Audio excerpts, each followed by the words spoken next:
इस कार्यक्रम के पुण्यार्जक हैं विद्या अरह गुरु भक्त परिवार, मातेश्वरी श्रीमती ज्ञाबाई, पुत्र महेश गरिमा शाहू, दामाद अनुज आरती, संदीप पूजा, पुनीत रौली एवं दीपमाला, समस्त साहू कृषि फार्म, कुरवाई, जिला विदिशा, मध्य प्रदेश।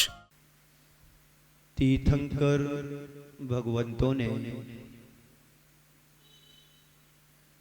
हम सभी के लिए दो तरह का मार्ग बताया है। एक साधु का मार्ग तो दूसरा श्रावक धर्म का मार्ग। श्रावक साधु नहीं बन सकता तो श्रावक के मार्ग को अपना करके परंपरा से मुक्ति का अधिकारी भी बन सकता है। साधु धर्म निर्वृत्ति मूलक धर्म है, श्रावक धर्म प्रवृत्ति से सहित मार्ग धर्म होता है। क्योंकि गृहस्थ के लिए अपने जीवन के निर्वाह के लिए अनेक संसाधनों का प्रयोग करना पड़ता है, जिससे उसके गृहस्थ की गृहस्थोचित गृहस्थी अच्छे से चल सके, समाज में रह करके अपना एक स्थान बना सके।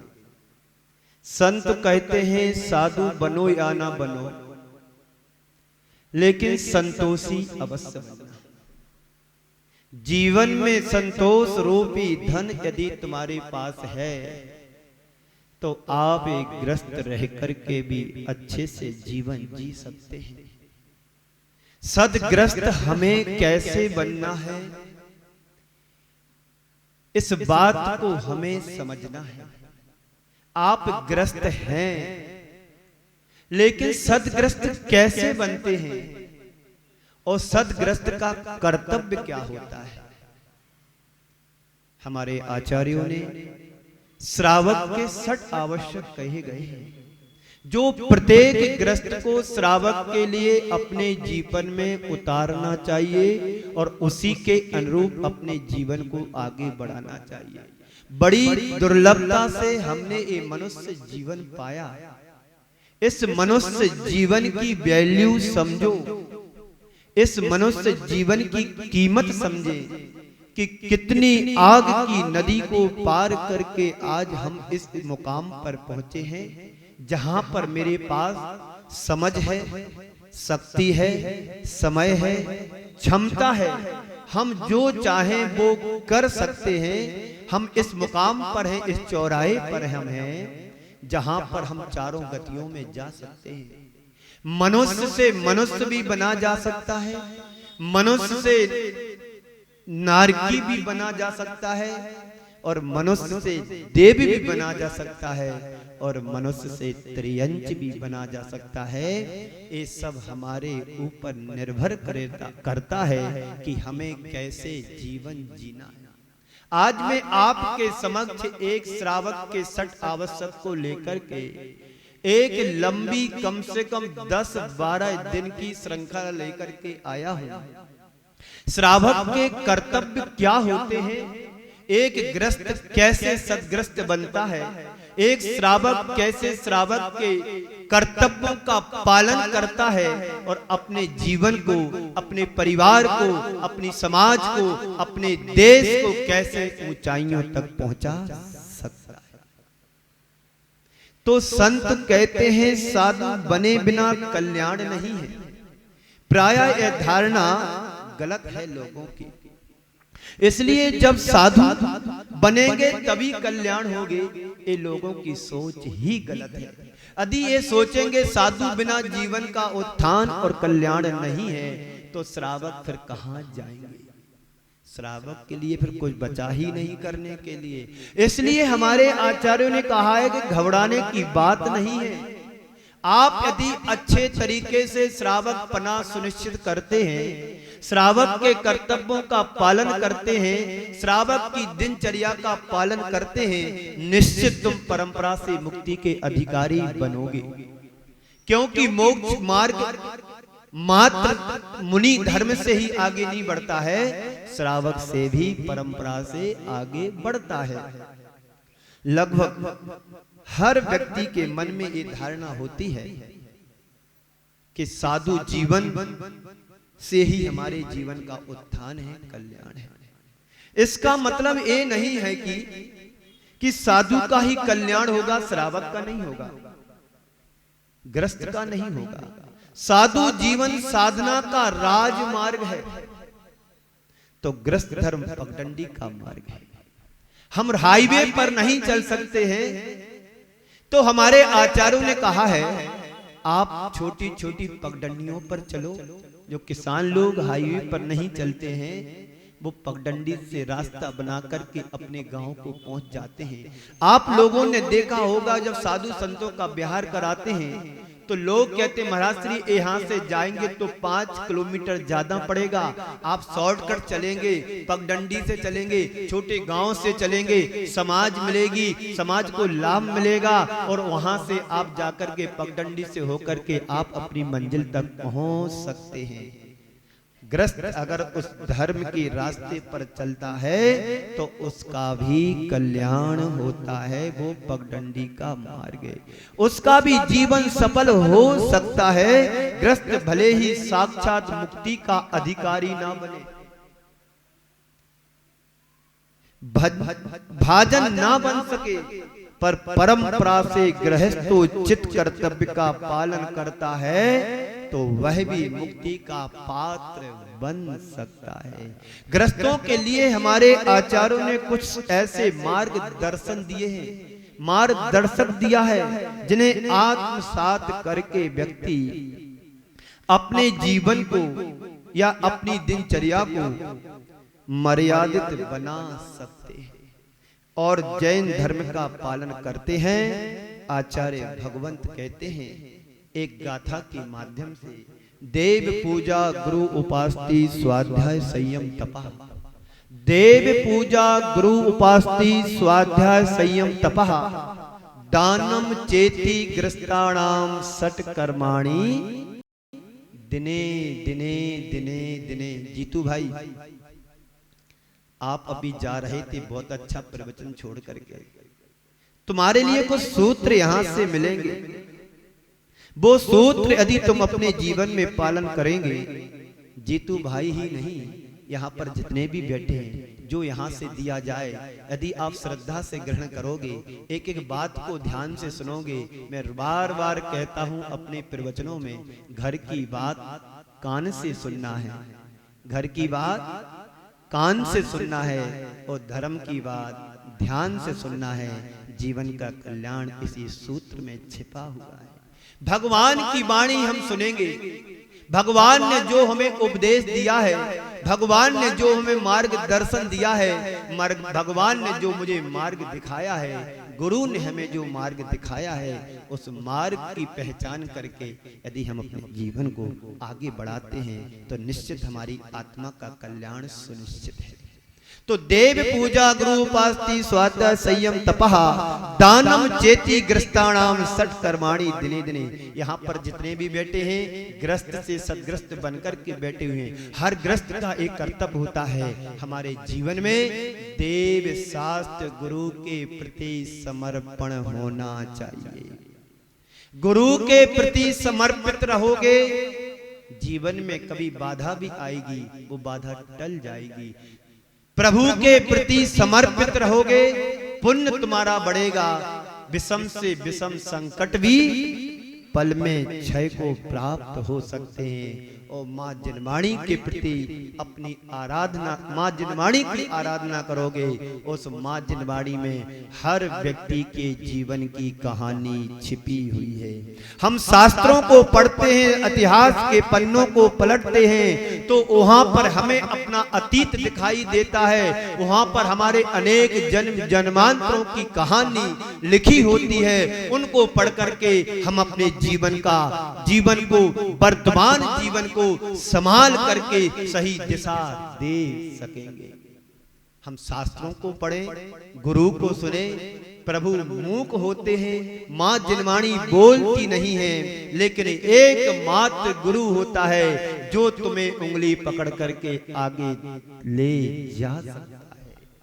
कौन सा गुरु, कैसा गुरु जो तुम्हारे जीवन का हित चाहता हो, स्वार्थ के वशीभूत होकर के हर व्यक्ति अपने आप को जोड़ लेता है, अपने से जोड़ लेता है। पर संत कहते हैं जो हित की बात करे वही सच्चा गुरु और प्रभु होता है।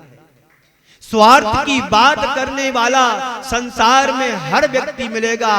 पिता समझता है बेटा मेरा साथ दे, क्योंकि मेरे जीवन की लाठी बुढ़ापे की लाठी बने।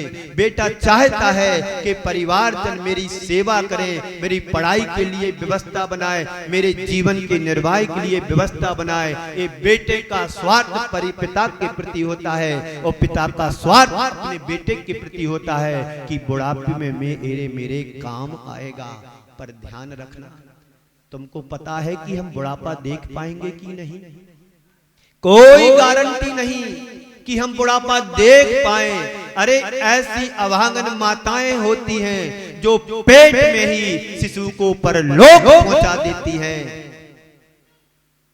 हम सबका परम सौभाग्य है कि जीवन मिला, गुरु मिले, प्रभु मिले, मां जिनवाणी मिली। गुरु पूर्णिमा के दिन हमें गुरु मिले थे, और गुरु से अगले दिन मुझे प्रभु का परिचय हुआ।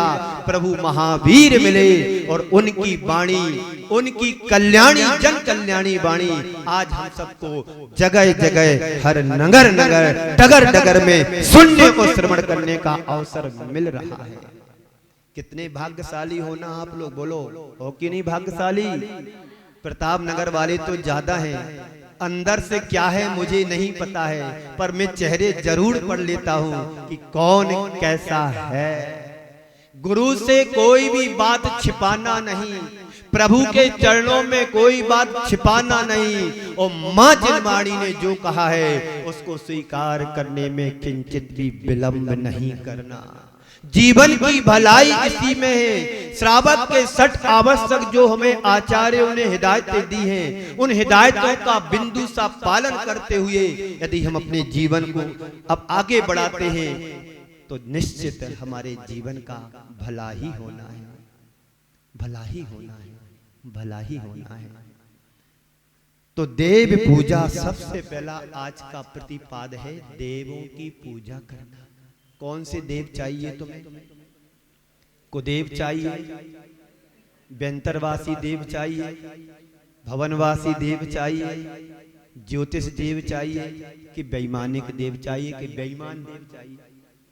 बेईमान भी देव होते हैं।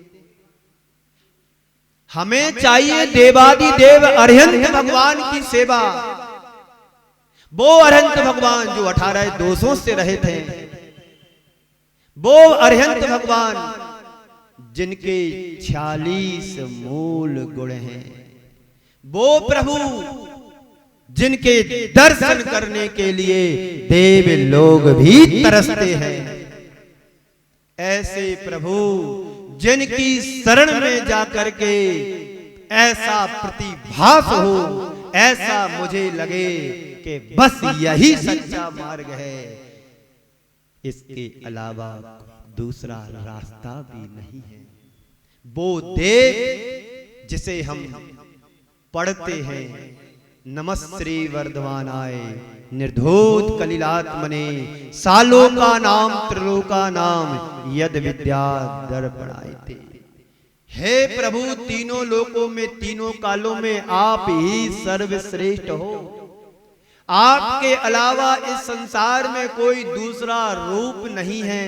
जो आपका रूप है, जो आपका स्वरूप है, वही मेरा रूप बने, वही मेरा स्वरूप बने। ऐसी भावना लेकर के प्रतिदिन भगवान के चरणों में जाओ। भगवान के चरणों में इसलिए मत जाना कि भगवान मेरा घर बढ़ जाए, मेरा परिवार बढ़ जाए, मेरा व्यापार चले, मेरा धंधा चले, मेरे गोरख धंधे चले, इसके लिए मंदिर कभी मत जाना।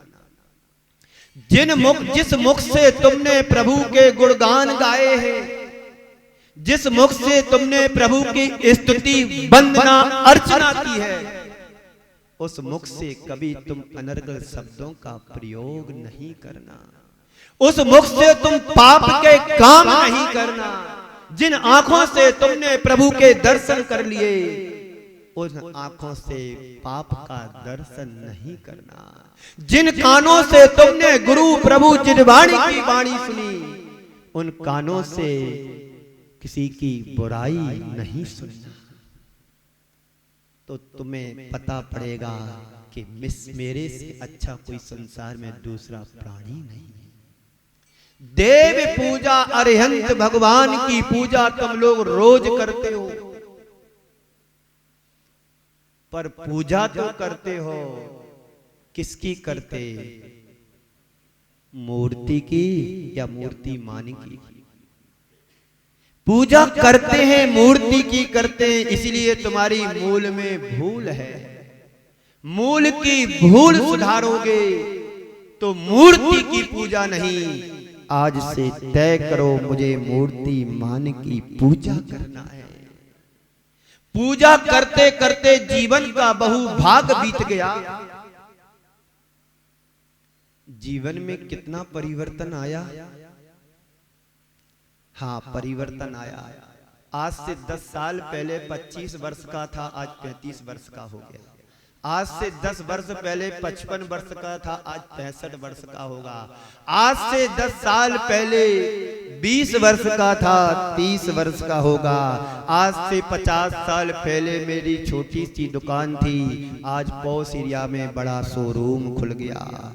आज से 40 वर्ष पहले मेरा एक घर था, आज बड़े एरिया में 3-3 मकान हो गए। ये परिवर्तन आया। पहले के समय में संपत्ति थोड़ी सी थी, आज माला माल हो रहे। किसकी कृपा से? प्रभु की कृपा से। किसके भाग्य से खाते हो? खुद के भाग्य से नहीं, हम प्रभु की परम कृपा के भाग्य से खाते हैं। कहीं जन्म लेते ही मेरी मां मुझे किसी झाड़ी में फेंक देती तो मेरा जीवन चील कौओं का त्योहार बन गया होता। इस कार्यक्रम के पुण्यार्जक थे विद्या अरह गुरु भक्त परिवार, मातेश्वरी श्रीमती ग्याबाई, पुत्र महेश गरिमा शाहू, दामाद अनुज आरती, संदीप पूजा, पुनीत रौली एवं दीपमाला, समस्त साहू कृषि फार्म, कुरवाई, जिला विदिशा, मध्य प्रदेश।